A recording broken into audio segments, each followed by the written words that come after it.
Is your toddler just like getting out of bed whenever? Do you not know how to keep your baby or your toddler in bed and you're struggling and you're going, come on, Anna, tell me exactly how? Here, let's dive in because I have a really great tool to help your toddler love their bed, but also feel completely in control and happy with how bedtime goes and knowing when to go into bed. I'm Anna, the owner of Little Wings Sleep, and today we are going to talk about toddler clocks, those okay to wait clocks, because I tell you they are key. Let me tell you why, and then let me tell you how to use them and my favorite ones, because some of them are not as great. I'm always willing to try out some clocks. However, I want to make sure I'm recommending ones that I love. So why would we use an okay to wait clock, or what even are they? Okay to wait clocks are clocks that are going to signal with either light, so different colored lights, or different signals that are not necessarily comprehension related, so they're not numbers or letters, but they're kind of like sunshines will come up. One of the ones I really like is the skip hop one, and it's a cloud with a sun.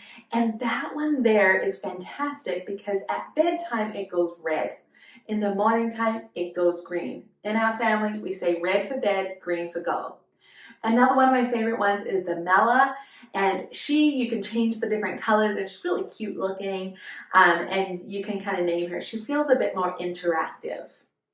All kids love them. And here is why an okay to wait clock really works. You see, when we are having this communication with our toddler about bedtime and when you need to stay in bed, if I say you need to stay in bed until 6 a.m. or until 7 a.m., your toddler has no comprehension, no idea when that is. So we're giving them something that is meaningful to us, a communication and an expectation that is meaningful to us. However, we're not giving them the tools to know when to do that. By giving them that tool, we're able to put things back in their court so that they understand and they're the ones under control.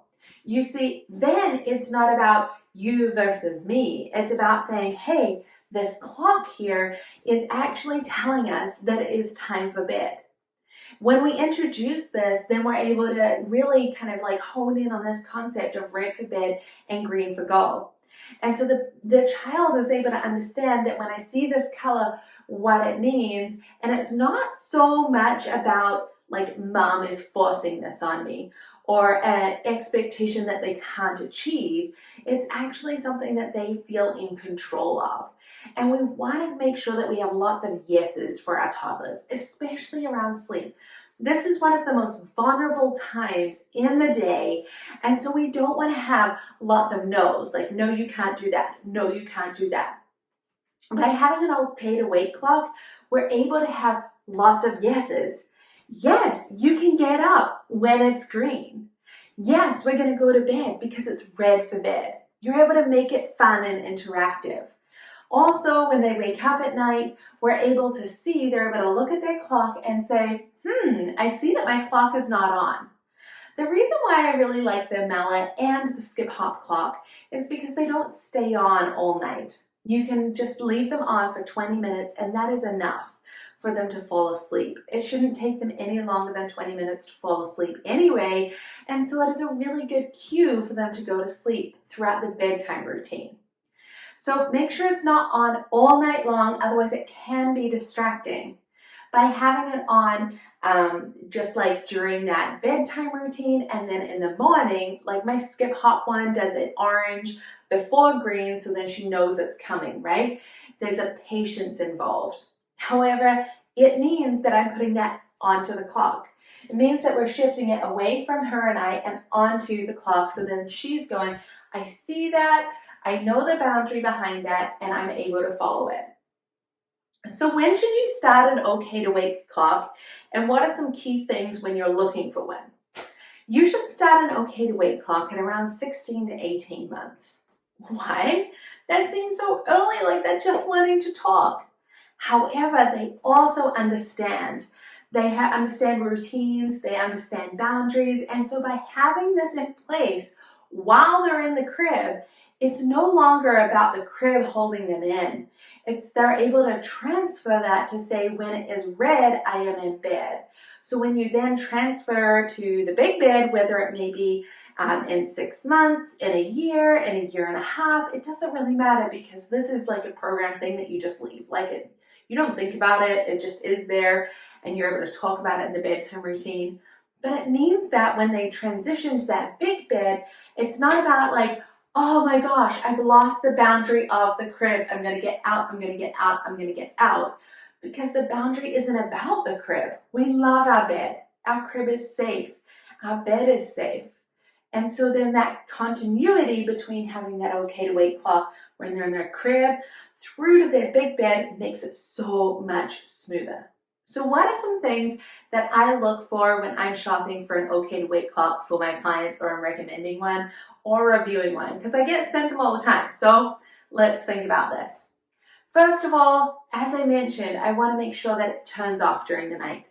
That darkness, that really dark, is going to help your child sleep. Baby, toddler, adult, we actually have a soft spot here in our forehead that senses light. It helps us actually wake up gradually in the morning. And so it senses light, and it can actually cause night wakings if we have light on in the room. If you do need a night light, just put a very low light behind a chair or somewhere kind of like tucked away so it's very, very dim. The other thing I'm really looking for is that blue and white light is actually going to prohibit the production of melatonin in the brain. And melatonin is our sleepy juice. So I'm always wanting to look for colors that are orange, red, all of those kind of hues when it is bedtime. And so we're not wanting that white or that blue. That's really significant. Then I'm wanting something that speaks to my child's communication skills. If your child is not interested in colors, but they are interested in shapes or emotions, there's one called Sam Milan, and his face changes, and that can be really helpful for children who are really into that. Or it could be colors, or it might be something that rises up, a sun that pops up. There's different ones, and so think about what interests your child. Let's really play into that.